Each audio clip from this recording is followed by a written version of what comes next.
Welcome everyone, it's yet another episode of ASQ 360 where we answer salient questions in 360 seconds. The questions are asked by Christians on different subjects with the help of the Holy Spirit, the Bible, and biblically sound resources. So today, the question we'll answer is, do miracles still happen today? In the general idea of what miracle is a wonderful event occurring in the physical world attributed to supernatural powers. Either the supernatural powers be of God or be of the devil. Now, the biblical idea of miracle is that miracle is an extraordinary work transcending the ordinary powers of nature. Or simply put, miracle is the work of God. In the Bible, there are terms that are used to describe miracles both in the Old and in the New Testament. The first is wonder. One that illustrates or brings out the unusual, exceptional, and striking character of the work of miracle. Secondly is mighty works. Mighty works illustrates the power that is displayed in miracle. Thirdly is signs, which talks about the significant evidence of miracle. Now let's look at the term miracle in both the Old and the New Testament. First, we need to establish the fact that the Bible is not a storybook filled with fictions. No, the Bible is more like a history and a prophetic book, giving us records of events that took place and the events that are to take place.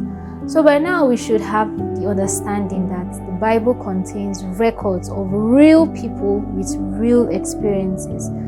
We also need to understand that miracles go beyond the normal laws and principles of nature. Miracles is extraordinary and it is the work of God. Now, in the Old Testament, there are many miracles that took place. Let's just look at one example from the many miracles. In the book of Daniel chapter 3, which is the record of Shadrach, Meshach, and Abednego and the golden image. Now, as regards to this chapter, it is a natural law for fire, physical fire, to burn a person when it comes in contact with one's skin. But here we see that a miracle occurred, where the law of nature was defied and physical fire had no effect on the 3 Hebrew boys.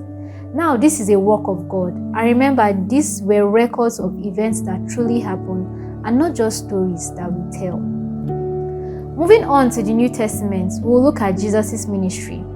And Jesus' ministry was filled with miracles from the first to the very last events, like they were entirely beyond the ordinary course of nature. He was born of a virgin, and his birth was announced by angels both to his mother and to the man to whom she was betrothed. And I'm sure we all know the natural laws of conceiving a child, right? Definitely not through a virgin. He suffered death on the cross as an ordinary man, but on the 3rd day after his crucifixion, he rose from the tomb in which he was buried. He stayed with his disciples and later ascended to the heavens, and a cloud received him. And we know that even in between his birth and his death, Jesus did a lot of miracles where the blind received their sight, the lame could walk, the lepers are cleansed, the dead were raised to life, and so much more. And remember, Jesus is real and he's not just a story. So now to our question. The answer is yes. Miracle still happens today. If it happened in the Old and New Testament, then it can surely happen today. Why? Because God is still God. He hasn't changed. He's the God of the Old Testament, He's the God of the New Testament, and He's even the God of our present time. And all that God does is a miracle. Now, most times from testimonies we hear in churches, it seems most likely impossible. Like, how can a woman without a womb give birth to children? Medically, it is not possible. It's not even sounding logical. But with God, all things are possible. Now, that part where people are shocked that how can these things be? That's the wonder aspect of miracle. Even other testimonies of how people were kidnapped, but a particular person for some reason had no harm and no ransom was paid. it can only be by the mighty works of God, not by connection or anything, but it is by God's power. Now, so miracles still happen. The question is, do you believe in miracles? Thank you so much for watching. I really hope you were blessed by this episode. Please do well to like, to share, to subscribe, and don't forget to leave a comment. God bless you, and don't forget to live your life with eternity in view.